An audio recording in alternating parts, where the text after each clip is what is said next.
Simposium 6 ini akan dipandu oleh moderator kita yang terhormat Dr. Artono, SPTHTKL Konsultan FITS. Sebelumnya saya akan membacakan CV singkat dari moderator terlebih dahulu. Dr. Artono lulus dari Fakultas Kedokteran Universitas Brawijaya Malang pada tahun 1994, lalu beliau melanjutkan pendidikan spesialis telinga, hidung, tenggorokan, bedah kepala leher di Fakultas Kedokteran Universitas Airlangga Surabaya pada tahun 2004, lalu mengikuti beberapa kurs serta menjadi konsultan otologi pada tahun 2014 dan mengikuti kurs di Malaysia pada tahun 2016. Beliau sekarang menjabat sebagai staf dari Departemen THTKL Dr. Sutomo dan Fakultas Kedokteran Universitas Airlangga, serta menjadi staf divisi otologi di Rumah Sakit Sutomo dan FK Universitas Airlangga, serta menjadi member dari Perhati KL dan anggota dari Otologi Study Group. Baiklah, tanpa berpanjang kata lagi, saya persilahkan untuk Dr. Artono mengambil alih acara. Terima kasih Dr. Lumongga atas informasi awal ya. Jadi pertama-tama Assalamualaikum warahmatullahi wabarakatuh. Terima kasih kepada panitia yang mengundang kita untuk memandu acara Simposium 6 ini dalam topik otologi ya. Topiknya adalah tata laksana terkini radang telinga tengah yang disampaikan oleh Dr. Lumongga tadi, bahwa ada 4 pembicara, masing-masing sudah amat sangat kita kenal ya. Beliau ini adalah kompeten di bidangnya. Yang pertama adalah Dr. Dewi Pratiwi, SPTHTKL Konsultan MKes. Beliau dari Solo ya, dari Fakultas Kedokteran Universitas Barat. Mohon maaf ini saya tidak bisa membaca, ini kecil sekali. Saya kira kurikulum vitae beliau di Perhati juga semua sudah tahu ya. Beliau akan membawakan topik tata laksana otitis media akut.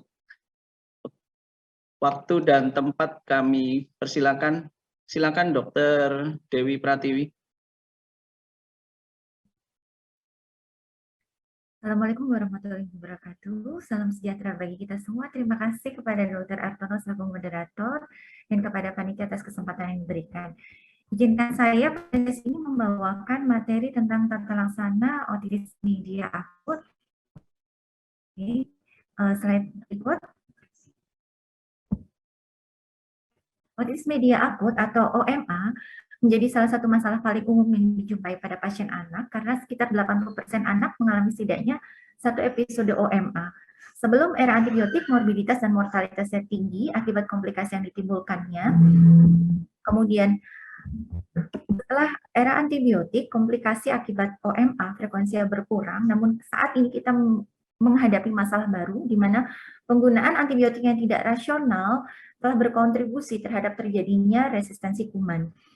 Karena itu muncul rekomendasi penggunaan antibiotik secara bijak yang berpengaruh terhadap tata laksana OMA saat ini. Right. Kita perlu memahami terlebih dahulu apa itu definisi dari otitis media, kemudian otitis media akut dan otitis media akut recurrent. Otitis media didefinisikan sebagai inflamasi pada telinga tengah, apapun etiologinya. Telinga tengah meliputi bukan hanya bagian kahum timpani, tapi juga termasuk di dalamnya mastoid air cell system dan tuberosesius. Disebut sebagai otitis media akut jika didapatkan tanda dan gejala inflamasi di telinga tengah dengan onset akut, serta didapatkannya cairan efusi di telinga tengah. OMA recurrent kita sebut bila didapatkan 3 episode OMA dalam periode 6 bulan terakhir atau 4 episode atau lebih OMA dalam 1 tahun terakhir. Right. OMA disebabkan oleh infeksi virus dan atau bakteri, di mana lebih dari 90% OMA diawali oleh infeksi saluran pernafasan atas yang disebabkan oleh virus. Sekitar 25% virus yang diperoleh dari kultur cairan efusi telinga tengah didapatkan respiratory virus, termasuk di dalamnya RSV, influenza virus, parainfluenza virus, rhinovirus, dan adenovirus. Sementara bakteri dapat ditemukan pada sekitar 50-90% kultur cairan efusi, di mana Streptococcus pneumoniae, Haemophilus influenza, dan Moraxella catarrhalis merupakan kuman yang paling sering didapatkan. Dikatakan bahwa 2/3 kasus OMA merupakan koinfeksi dari bakteri dan virus. Right?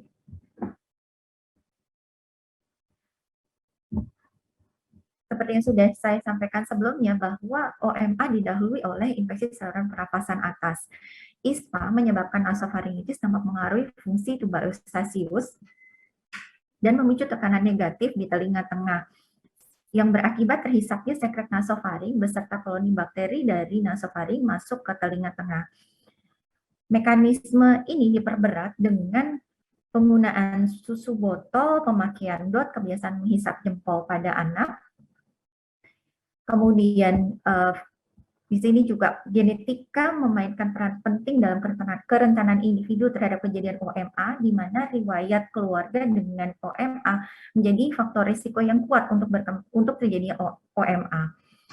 Kemudian merokok pasif, orang tua yang merokok juga menjadi salah satu faktor utama untuk terjadinya OMA, di mana merokok pasif dapat menyebabkan hiperplasia sel goblet, inflamasi mukosa, dan peningkatan produksi lendir yang pada akhirnya menyebabkan kerusakan clearance mukosiliar dan meningkatkan koloni bakteri di telinga tengah. Kemudian beberapa penelitian telah membuktikan peran dari gastroesophageal reflux disease atau yang lebih kita kenal sebagai laryngopharyngeal reflux disease pada lebih dari 60% kasus otitis media akut recurrent, dan hal ini didukung dengan ditemukannya pepsin ataupun pepsinogen di telinga tengah pada kasus-kasus OMA. Faktor-faktor lain yang terkait dengan risiko OMA diantaranya adalah usia muda, di mana hal ini terkait dengan anatomi dari tuba eustachius yang lebih pendek, lebih lebar, dan lebih mendatar. Kemudian juga anomali kraniofasial, riwayat anak dititipkan di tempat penitipan anak, imunodefisiensi, dan riwayat anak tidak mendapatkan ASI. Right?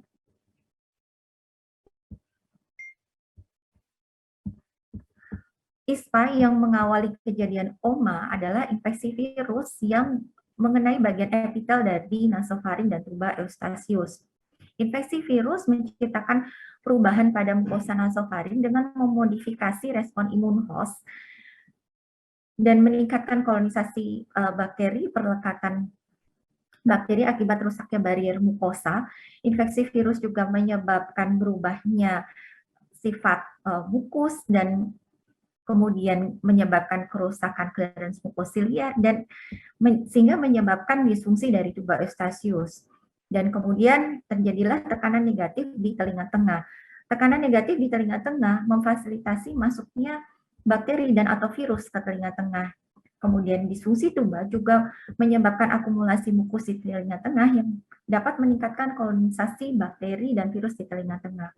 Pada kejadian ISPA, ketika kita bersin, meniup hidung dan menelan dengan adanya sumbatan hidung dapat membuat perbedaan tekanan antara nasofaring dan telinga tengah yang memaksa bakteri melalui tuba eustachius masuk ke telinga tengah. Kemudian juga adenoid telah dianggap sebagai reservoir bakteri pada kasus OMA karena berdasarkan penelitian didapatkan jumlah koloni bakteri yang lebih tinggi pada anak-anak yang mengalami otitis media akut recurrent. Slide. Kriteria diagnosis OMA sebelumnya hanya berdasarkan gejala klinis tanpa harus disertai bukti ada inflamasi di telinga tengah melalui pemeriksaan otoskopi. Guideline terkini yang dikeluarkan oleh EEP dan EEFP membuat kriteria yang lebih ketat untuk menegakkan diagnosis OMA, di mana pemeriksaan otoskopi menjadi suatu hal yang mutlak diperlukan. Ada 3 kriteria yang diperlukan untuk kita menegakkan diagnosis OMA. Yang pertama adalah onset yang akut, kemudian yang kedua adanya cairan efusi di telinga tengah, dan yang ketiga adanya inflamasi di telinga tengah. Cairan efusi di telinga tengah dibuktikan melalui pemeriksaan otoskopi akan nampak bulging pada membran timpani, kemudian juga bisa didapatkan air fluid level, dan pada pemeriksaan pneumatik otoskopi juga bisa didapatkan mobilitas membran timpani berkurang, dan pada kondisi membran timpani yang perforasi akan terlihat otore. Inflamasi di telinga tengah dibuktikan dengan nampak membran timpani yang nampak hiperemis dan munculnya keluhan otalgia yang mengganggu. Baik. Selain tanda dan gejala klinis yang sudah disebutkan, pemeriksaan yang lain yang dapat membantu mendiagnosis OMA diantaranya adalah timpanosintesis, timpanometri, dan atau akustik reflektometri untuk menilai adanya cairan efusi di telinga tengah. Adanya cairan efusi di telinga tengah adalah sine qua non, artinya jika tidak didapatkan maka tidak cukup untuk menegakkan diagnosis suatu OMA. Lanjut. OMA berjalan dalam 4 tahap atau stadium, yaitu stadium oklusi tuba, stadium presupurasi, stadium supurasi, dan stadium resolusi. Pada stadium oklusi tuba, gejala klinis yang muncul masih ringan. Pada otoskopi didapatkan membran timpani retraksi yang ditandai dengan manubrium mali posisinya lebih horizontal, prosesus lateral malleus akan tampak menonjol, dan refleks cahaya menghilang. Pada stadium presupurasi mulai muncul gejala otalgia, kemudian didapatkan keluhan hearing loss, tinnitus. Pada anak-anak biasa didapatkan demam tinggi dan anak mulai rewel. Pada otoskopi membran timpani bagian parstensa tampak udem, kemudian tampak pembuluh darah di sepanjang handle malleus menuju ke perifer membentuk gambaran cartwheel appearance atau jeruji roda. Kemudian pada stadium supurasi mulai terbentuk pus di telinga tengah sehingga gejala otalgia hearing loss semakin hebat. Anak akan menjadi semakin rewel dan disertai demam, bahkan muntah ataupun kejang. Pada otoskopi membran timpani tampak bulging dan hiperemis, kemudian landmark di membran timpani akan hilang, sehingga kita tidak bisa melihat handle malleus karena tertutup oleh bagian membran timpani yang udem. Pada stadium resolusi, dengan rupturnya membran timpani akan keluar pus, kemudian proses inflamasi mulai reda sehingga gejala klinis berkurang dan biasanya anak sudah mulai merasa lebih baik. Pengobatan yang tepat bila diberikan lebih awal atau infeksi yang ringan, resolusi dapat terjadi tanpa adanya ruptur pada membran timpani. Kemudian pada otoskopi akan nampak perforasi kecil pada kuadran anteroinferior, di liang telinga akan nampak sekrek berwarna kemerahan atau mukopurulen, kemudian hiperemi pada membran timpani mulai berkurang dan landmark pada membran timpani mulai dapat teridentifikasi.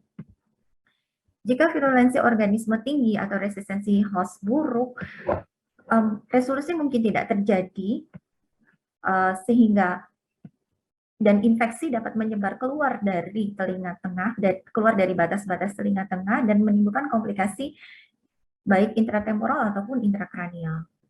Lanjut. Hal yang mendasar dari tata laksana otitis media akut adalah manajemen nyeri dan demam, sehingga analgesik direkomendasikan untuk mengatasi gejala nyeri, demam, dan iritabilitas. Kemudian pemberian antibiotik. Untuk pemberian antibiotik ada beberapa hal yang perlu dipertimbangkan. Mengingat resistensi antibiotik masih menjadi tantangan, sehingga strategi yang digunakan saat ini untuk mengatasi masalah tersebut adalah menunda pemberian antibiotik pada anak yang mungkin tidak mendapatkan manfaat dengan diberikannya antibiotik tersebut. Antibiotik direkomendasikan untuk anak berusia kurang dari 6 bulan, kemudian untuk anak berusia 6 bulan atau lebih tua dengan gejala otore atau gejala berat, dan anak kurang dari 2 tahun dengan OMA bilateral.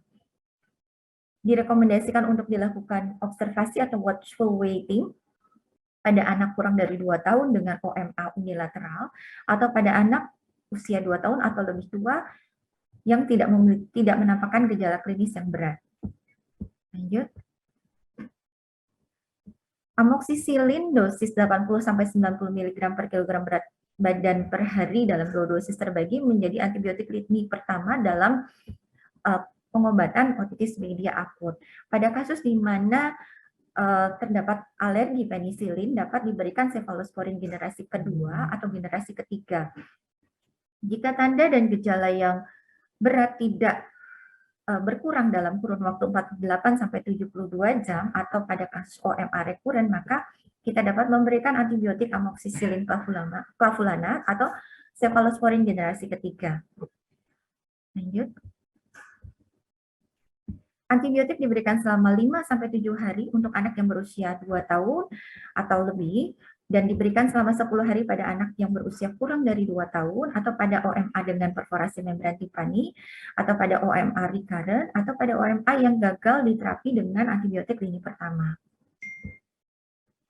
Watchful waiting tanpa terapi antibiotik direkomendasikan untuk anak yang berusia 2 tahun atau lebih tua dengan gejala yang tidak berat. Karena berdasarkan penelitian bahwa gejala OMA ini akan membaik dalam kurun waktu 1-3 hari. Namun, watchful waiting tidak dianjurkan untuk anak-anak yang berusia kurang dari 2 tahun. Dalam periode observasi 48-72 jam, gejala yang kita amati adalah gejala otalgia dan demam. Kemudian selama periode ini jika didapatkan membran timpani bulging dapat dilakukan miringotomi, dan pasca OMA 3 bulan setelahnya harus kita pastikan masih adakah cairan efusi di telinga tengah. Jika masih didapatkan cairan efusi di telinga tengah, maka anak harus ditata laksana sebagai otitis media efusi. Indikasi kapan kita perlu rujuk ke spesialis DHTKL bila didapatkan OMA recurrent, atau bila didapatkan OMA yang berdampak signifikan terhadap pendidikan anak atau kehadiran orang tua di tempat kerja, atau pada kasus OMA dengan komplikasi seperti mastoiditis atau paresis facialis perifer, meningitis, dan lain-lain. Pencegahan kejadian OMA diantaranya dengan memberikan ASI dalam periode 6 bulan pertama, kemudian batasi paparan asap rokok pada anak, kemudian pastikan anak mendapatkan vaksinasi terkini terutama untuk organisme yang terkait untuk OMA, menghindari pemberian susu botol dengan posisi telentang, mempraktekkan teknik cuci tangan yang baik untuk menghindari kejadian ISPA, dan mengontrol kejadian alergi. Take home message-nya sekali lagi saya sampaikan bahwa hal yang mendasar dari tata laksana OMA adalah manajemen gejala otalgia dan demam. Penggunaan rutin antibiotik terutama pada anak usia 2 tahun atau lebih tua tidak diindikasikan. Selama 48-72 jam kita lakukan observasi atau watchful waiting sebelum memulai terapi antibiotik. Antibiotik dapat segera diberikan untuk anak dengan infeksi berat atau persisten atau anak yang berusia kurang dari 6 bulan. Terima kasih.